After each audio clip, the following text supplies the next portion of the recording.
Joining me now to talk about how the return of Hotel Presidential would impact businesses and the landscape of tourism in the state is Mr. Wilson Uche Ugwu, travel consultant and CEO, iTOur Africa. You're welcome on the program, Mr. Wilson. Thank you very much. Mr. Wilson also received his certificate of return from Barrister Hannatu Musa Musawa, Nigeria's Ministry of Arts, Culture, Tourism, and Creative Economy. I mean, it's very important to say that. Congratulations, Mr. Wilson. Thank you very much. Tell me, how do you feel? You know, we saw the report, and people have been saying this hotel Presidential, has been left abandoned, dilapidated, you know, let's just say forgotten.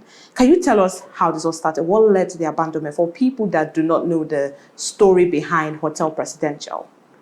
All right, thank you very much, Marvel. You know, the story of Hotel Presidential Enugu is not too far from what every other story that we see in Nigeria in the past used to be. An idea of neglect, and the idea of inconsistency, and the thought of people driven by having new things and then leaving out the old things.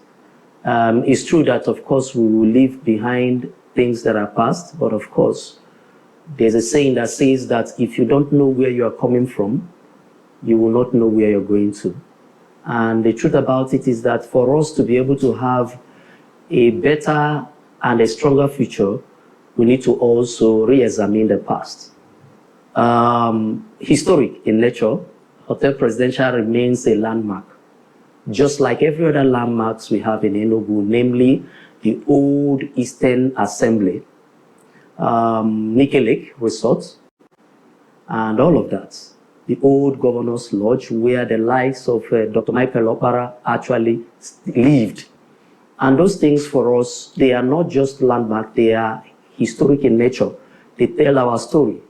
And for me, when I was standing just while the governor was cutting the tape yesterday, I had drops of tears in my eyes. Why? Because, of course, in 2010 to be precise, I came back to Enugu and I saw a near-dead city. People were so discouraged. The tendency is that people started moving out of Enugu, going to Lagos. I looked at the city I was so proud to live in. I was born here, and I grew up here. I did my secondary school here, and of course, at some point I had to leave. And I was coming from a place where, from Sao Tome and Principe, where their economy solely dependent on export of cocoa was actually revived, with people thinking that tourists can actually come there.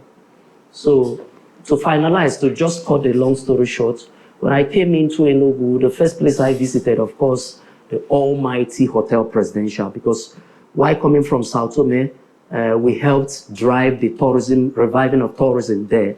So I felt Enugu should do the same. And the first port of call should be Hotel Presidential, which housed the then Ministry of Culture and Tourism.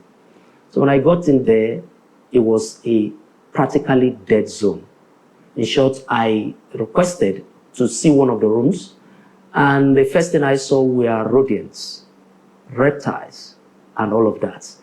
And I shedded tears. Of course, the pool was still working. They were still doing, people were still coming to swim. But when you go around there, you will hear the stench smell of defecation. The long tennis courts that I used to know when I was small, I tell you that there used to be this jazz nights that is held, one of the historic jazz nights that are held within the Southeast. People come all the way from Abuja, everywhere, to come and listen to. There's this team, I am still looking for that team, that plays so well, and we enjoy there. There's this underground cinema that I still remember as a kid. So when I got in there, I knew that indeed history has caught up with us. Things that we know Nigeria for indeed has come. So, but then look at a situation whereby a governor thought it wise. It could have been demolished and a new one built. But that is like demolition and killing eventually history. But reviving it, like some of us protested when the old secretariat was being demolished. We said, no, we keep these things to retain our story. Our story is incomplete without these infrastructures. So to yesterday, it died just like every other guest said. There was a resurrection. The Enugu spirit was reinvented.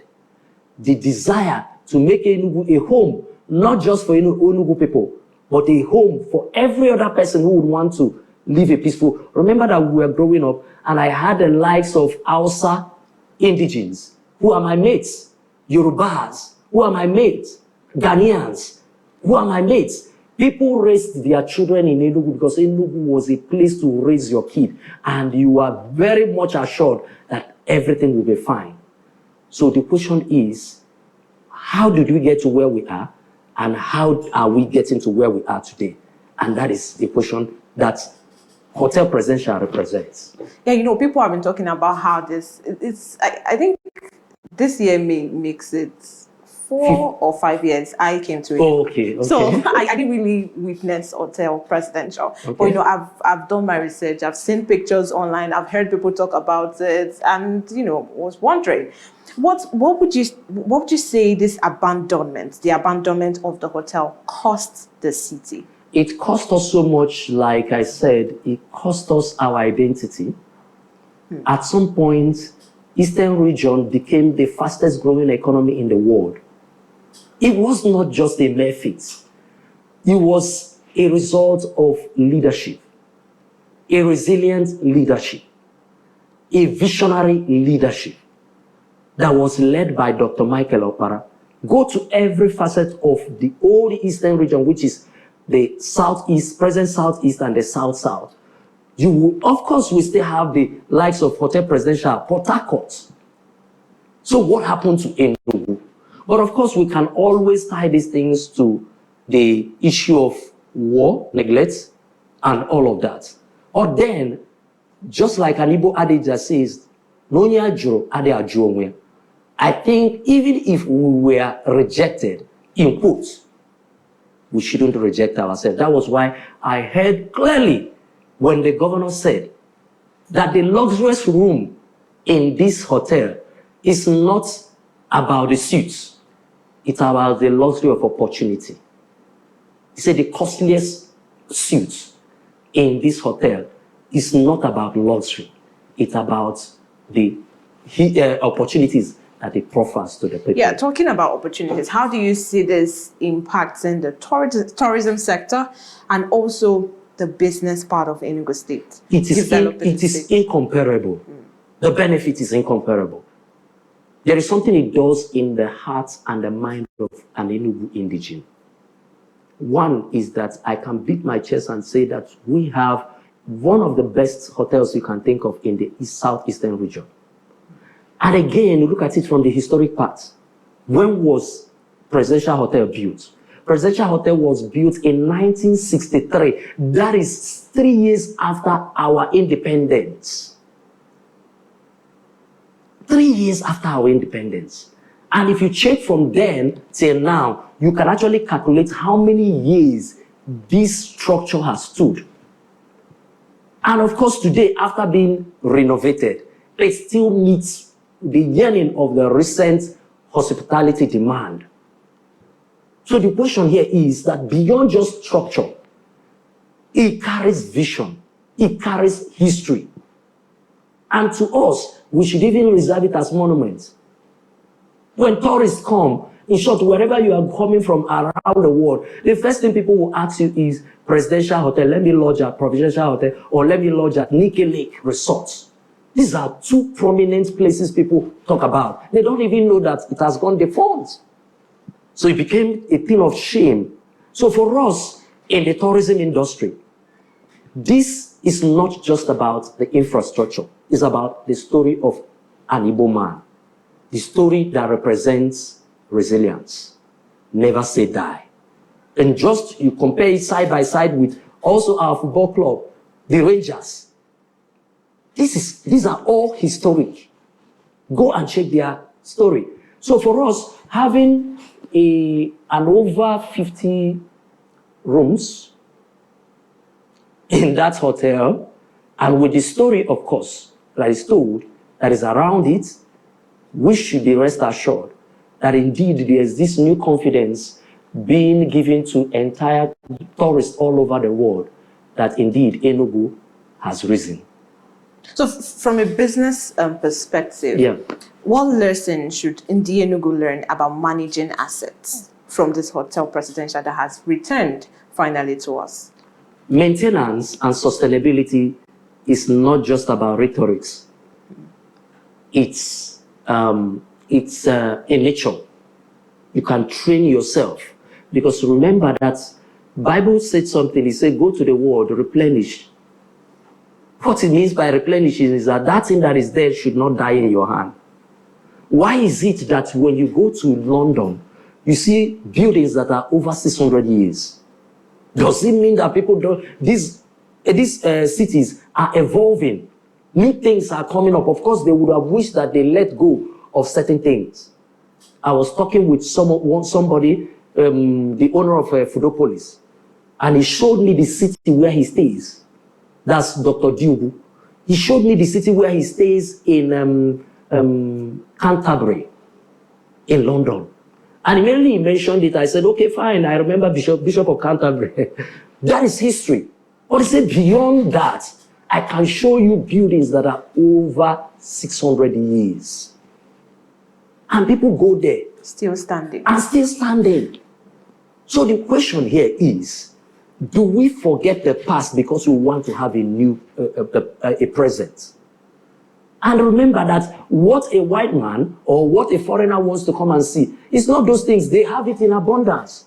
When you talk about five-star hotel, I'm not sure there is a five-star hotel in the southeast, but they have it in abundance. So why would somebody leave the comfort of his home in the United States and come to Enugu? It is because there is more to just having a building. So the opportunities that it portends is that our tourism infrastructure has expanded.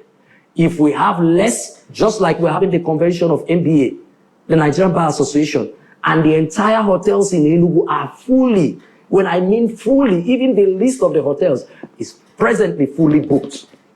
That means we are running short of accommodation. So for us to have a hotel of history to be revived, that is adding up to 70 rooms to the demands that would have been made. Then when they lodge in there, the story of Hotel Presidential will be told vis-a-vis the story of Enugu. So it also gives employment opportunity. Rather than being the funds, now over 200 persons will be employed. We are going to have bar attendants. We are going to have chefs. We are going to have housekeepers. We are going to have receptionists. We are going to have people who wash cars. We are going to have cleaners. We are going to have supervisors. So over 500 persons will be employed. Initially, up to 200. Direct and indirect employment. That is what it brings to us. Then again, people who lodge there, on the average, if we have 70 rooms and somebody spends on the minimum 100,000. So if we have 70, how much are we talking about? That means it has gone into the coffers of the state. So when we talk about driving the economy of these states to the level the governor is being intentional, connecting the dots. I couldn't find my flight back to Enugu yesterday. Why? I couldn't find my flight back to Enugu because the flights are fully booked between now and the next 2 weeks. So you now see that the intention of bringing about Enugu Air was in the proper direction. Yeah, Mr. Wilson, our time is fast spent. Our time is finally, before we let you go, what can the government do? Not just the government, the society, because Hotel Presidential is standing again because of the recent, the new administration. After Peter Mbah, we don't know what happens next. What can the government do? What can even we as a society, as indigenes in the Enugu do to protect this and make sure this doesn't, fall again? I think the greatest challenge to governance is the structure. Let me be very frank with you. In governance, structure is very important here. In governance, structure is very important. And for there to be sustainability, you must make sure that every structure in governance is working. Allow the Ministry of Culture and Tourism run in alongside with your vision. And let there be proper structure so that when you are leaving, it is not about Governor Peter Mbah. It is about who takes over. If these things are not sustained over a period of time, you see that we'll go back to where we used to be, because people come around and forget that governance or government is continuity. There must be continuity in government. And people come and think, okay, if I finish up this project, it is going to go to the credit of Governor Peter Mbah. No, it's about the vision of the people who bettered this state. And for us, I want to encourage everybody, don't take up government job as if you are doing your personal job. Take up government job because you're coming to play your part in order to hand over the baton to the next person who is going to come. Thank you so much, Mr. Wilson, for joining us on the program today. Thank you very much. And that's the much we can take on the Eastern Business Report today. Till I see you at 10 a.m. on Monday for another edition of the Afia Business Morning. I am Marvelous Apwamaga. Many thanks for watching.